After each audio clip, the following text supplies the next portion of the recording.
Hi, I'm Dr. Mindy Macan. I'm Associate Professor of Religious Studies at Lenore University, where I'm also the Director of the Living Well Center for Vocation and Purpose. The Living Well Center has a series of conversations where we talk about what it means to live a life worth living. And today I have with me a New Testament scholar, professor at Luther College in Decorah, Iowa, and a friend of mine. His name is Dr. Guy Nave. He has his PhD in New Testament Studies from Yale Divinity School. And Guy, it is a pleasure to have you with me. Thank you for being here. Well, it is a pleasure to be here with you, Mindy. Thank you for the invitation, and thank you for this commendable series that you all are sponsoring there at Lenore Ryan. The question of what makes a life worth living, I think, is an important question, especially in the time that we find ourselves living at the moment. So I'm appreciative and grateful for the series itself and for being invited to be a part of it. As I think about your question, what makes for a life worth living, I'm reminded that the philosopher Kierkegaard asserted that life is comprised of essentially three aspects: the aesthetic, the ethical, and the religious or the spiritual. And that these three aspects often contribute to the way that we find meaning in life. And I believe that meaning is an essential component of a life worth living. I mean clearly, while we need water and food and shelter to survive, we also need meaning in order to live. And I believe that life without meaning can often seem empty, right? So the aesthetic provides meaning through pleasurable experiences. A worthwhile and meaningful life is a life in which one finds enjoyment. And while we all enjoy or experience enjoyment in different ways, it is important that we enjoy the life that we live, right? I mean, enjoyment makes for a meaningful life. Now, clearly, enjoyment by itself is not enough for a life worth living, right? But it is an important component. The aesthetic will eventually come up against limits, right? You can't just have a life based on enjoyment. And that's where I think the ethical enters in, and the ethical provides meaning for life through values that promote a sense of care and concern, and that seek the well-being of others as well as self. The ethical provides meaning through establishing stronger and deeper bonds with other people.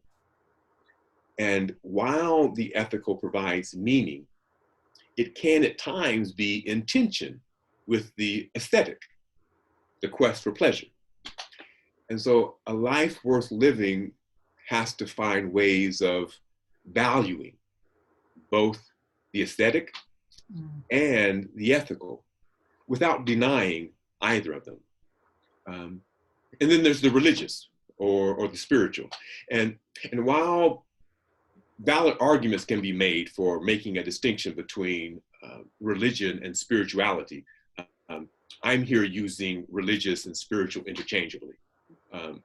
For me, the religious provides meaning by recognizing and acknowledging that life and the world is comprised of more than material reality, right?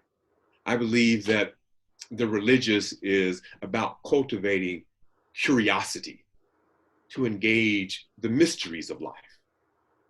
Now, while Albert Einstein is not often a name invoked when providing a definition of religion, Einstein is often quoted as having said that the most beautiful thing we can experience is the mysterious.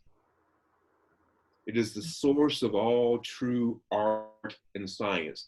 And he to whom this emotion is a stranger, who can no longer pause to wonder and stand wrapped in awe, is as good as dead. So a life worth living is a life capable of exhibiting enough humility to acknowledge that there is far more in life that we don't know than we do know, right? A life capable of experiencing both wonder and awe. And while religion is often used to promote dogma and narrow thinking, I think part of the objective of religion is to promote wonder, awe, and curiosity in the face of the unknown, right? I mean, religion propels us to seek for deeper understanding beyond what we think we know, right? It forces us to expand our imaginations beyond the constraints of mere materiality, right? Connecting us to the non-material reality of our multiverse and of our very being. So therefore, the key to experiencing a life worth living is cultivating a balance between these three aspects of life: the aesthetic, the ethical, and the religious, right? Not only balance in our own individual lives, right, but balance in our life together as a community, a society, right? It's often easier to talk about a life worth living in the context of our individual lives. It becomes more difficult to talk about a life worth living in the context of our communal life together as people cohabiting a fractured world, right? Again, I believe the key to experiencing an individual and a communal life worth living is cultivating a balance between the aesthetic, the ethical, and the religious. So how do you, it seems like that cultivating that balance, it's holding things kind of in tension, maybe not even just two-sided, but like a multi-layered kind of attention. Right. And the idea of my life being a life worth living, being connected, you use the language of developing our bonds with other people. And so being connected to my bonds with other people, my immediate community, my larger community, how does the role of, I'm not quite sure how I'm trying to ask what I want to say, but how does the role of the community come into play there, A, and maybe even more importantly, B, how do we develop the kind of vision for a community that isn't just my good, but our good, and not just like my good, your good, his good, her good, and then where they overlap, then we go, oh, there we have community, because that's still privileging the individual and just saying, well, we'll shuffle the deck and see how we can work with them together. But how do we really keep those in tension where the community is? Does that make sense as a question? Yeah. No, very much so, very much so. Yeah, I mean, right, you, I mean, your question highlights, again, you know, the work of balance, right? So not only are we trying to cultivate a balance between, right, the aesthetic, the ethical and the religious, right? But we're also cultivating this balance between the individual and the communal, right? The individual and the community, right? And so how do we cultivate, you know, that balance as well, right? And I think that if I think about Kierkegaard's focus on the ethical, I think trust becomes a large component of the equation, right? Trust, right? And I think, you know, finding that balance, right, between the individual and the community requires a significant degree of trust, right? And I think the biggest hindrance to establishing trust, right, is the promotion of what I call self-serving lies that, one, advantage certain people at the expense of other people, and two, that conceal and deny social inequities. For example, our nation, the United States, was built upon at least two sets of lies. The first set of lies asserted that Black people are essentially inferior, less human than white people, and therefore deserving of their particular station in life, right? Now, it's important to realize that this set of lies was not simply embraced by white Southern segregationists who supported slavery. Right? It was also embraced by Northern white abolitionists who opposed slavery and who also opposed full racial equality and integration. Mm. Now, this set of lies represent lies told about Black people. Now, in addition to these lies, our nation was also built upon a set of lies regarding who and what America is as a nation. Now, these lies present America as a just, fair, democratic nation founded upon the idea that all people are created equal and endowed by their creator with certain unalienable rights, among them being life, liberty, and the pursuit of happiness, right? Now, Professor Eddie Glaude Jr., has just written a powerful new book on the life of James Baldwin. The title of the book is Begin Again, James Baldwin's America and Its Urgent Lessons for Our Own. And in this book, Glaude examines America's current racial pandemic through the lens of Baldwin's critique of America. Mm-hmm. And Glaude states that when measured against our actions, the story we have told ourselves about America being a divinely sanctioned nation called to be a beacon of light and a moral force in the world is a lie. The story is a lie. And until Americans, especially white Americans, acknowledge our founding stories and assertions as lies and stop promoting them as historical and current truths, we as a nation will never experience the trust required to heal our fractured nation and to contribute to a national life worth living, right? I mean, engendering trust requires a willingness to acknowledge the lies upon which this nation is built, and to stop ignoring them by promoting the idea of returning America to some former greatness that has never existed. Right? The genocide of Native peoples, the existence of chattel slavery and racial apartheid, Japanese internment camps, the subordination of women and the oppression of LGBTQIA+ people illustrates that America has never been a great place for all people. And while we might be moving toward a more perfect union of some sort, there is no period of greatness that we can return to. So the phrase, "make America great again," only contributes to distrust, because it ignores and denies the lies upon which this nation has been built.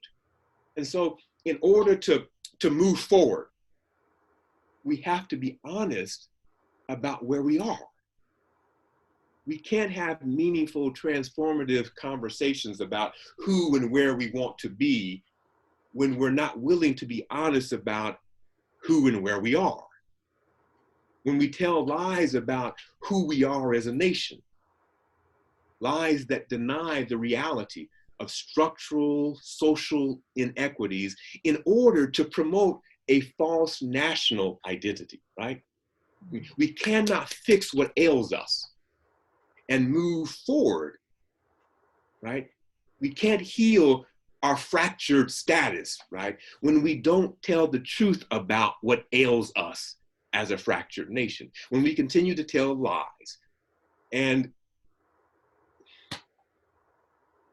unfortunately, it seems to me that many Americans are becoming more and more willing to accept what they know are lies, if they believe those lies in some way may either benefit them or preserve a false national identity, right?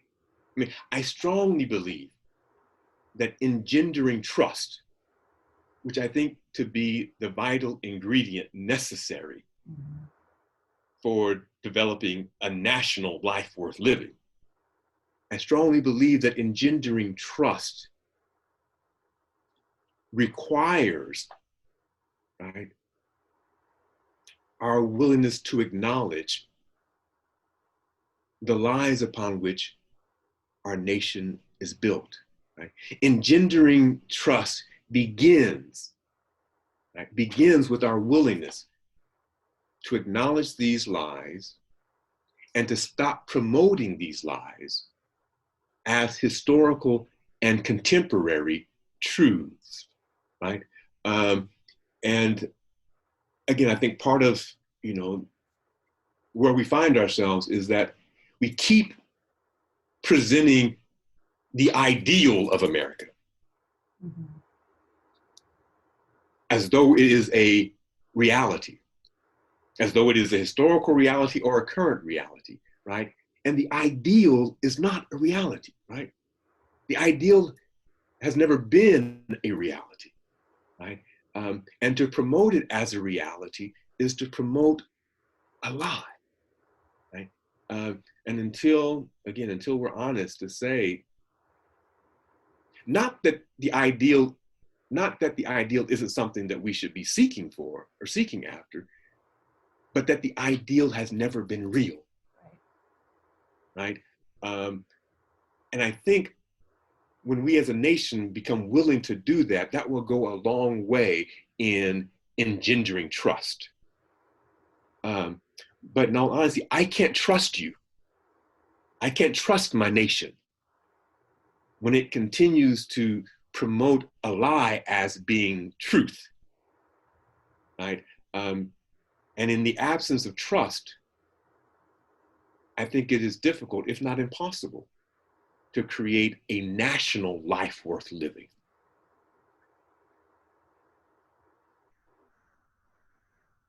So I was trying to think through as you've been talking about different virtues that you've lifted up. But it seems to me that there's really one that is most important, and you named it as trust.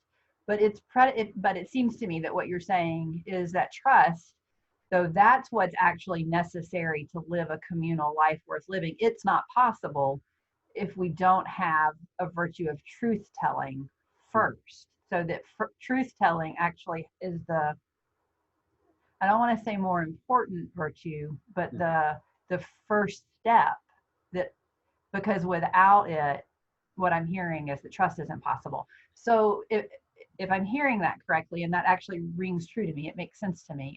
What I wonder then is how do we cultivate a sort of a communal life in which truth telling becomes an honored, I don't know, tradition is, that sounds quaint, but truth telling becomes our default rather than the telling of the narratives that are maybe aspirational, but overly idealized at best. I mean, maybe they are aspirational, and maybe that's part of how we justify telling non-truths, is because we make them aspirational. But I hear you saying that that's actually not helpful because it's reinforcing lies. And so what are the things that we do to make truth telling become the virtue, the way that we do life together? I mean, how do we do life together in a way that makes truth telling our commonplace experience? That's excellent question. Earlier when I was talking about religion cultivating a sense of curiosity and cultivating a sense of humility, right? That being humble enough, right, to acknowledge that there's far more that we don't know than we do know, right? I think a necessary component to truth telling is humility, right? Because I think lies are often rooted in a sense of arrogance, right? Lies are often rooted in a sense of wanting to think more highly of ourselves, and so wanting to perpetuate, a certain image that presents us favorably, right? And we have to be willing to acknowledge that we aren't and never have been perfect, right? That we are flawed, right? But that flaws aren't. It's like it's like pottery or artistic work, right? Flaws are often what makes something. It's what makes something different than mass-produced stuff, right? Assembly line things that are produced and they're exactly the same and always the same, so forth, right? Flaws aren't inherently negative things, right? But we're so unwilling to explore our flaws and to be vulnerable enough to expose our flaws, right? And so what we do is we tell lies, right? We tell lies. We tell lies about our innocence and our greatness and our distinctiveness and all these kinds of things, right? And I think one of the steps in truth telling, right, is to be comfortable enough with the truth that we are imperfect, right? Again, we're striving towards a more perfect union, a more perfect, right? But we're hesitant to say that we aren't perfect, right? We want to say that America is great, right? And then we get offended if someone challenges that notion, right? Like, what do you mean? But no, we're not, right? We're not, and that's okay, right?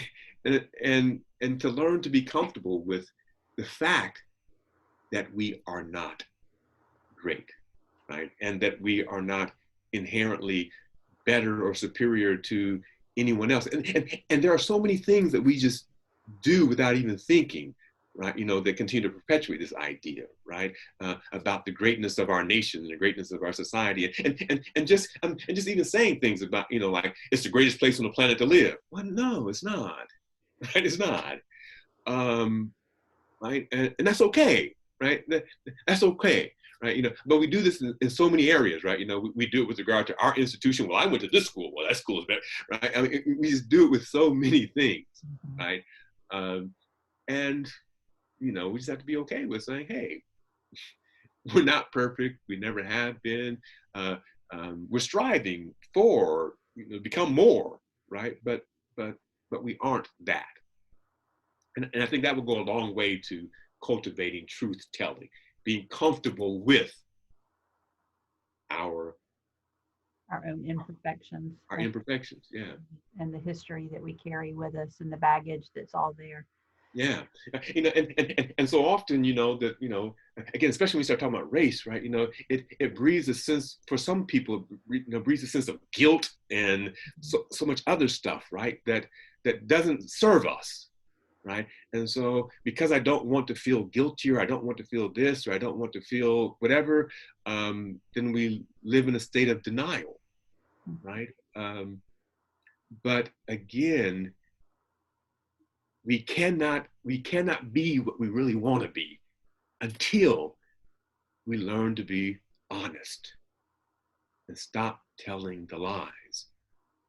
Thank you. That is actually a very perfect point to end on.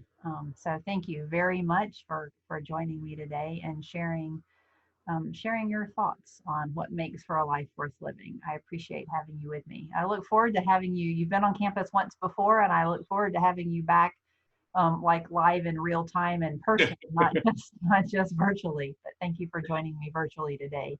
No, again, thank you for the invitation, and I look forward. I was looking forward to doing this with you at Lenore Ryan, but of course, the pandemic has caused a need for other things. But I look forward to being with you again in person hopefully in the near future. Thank you. Thank you.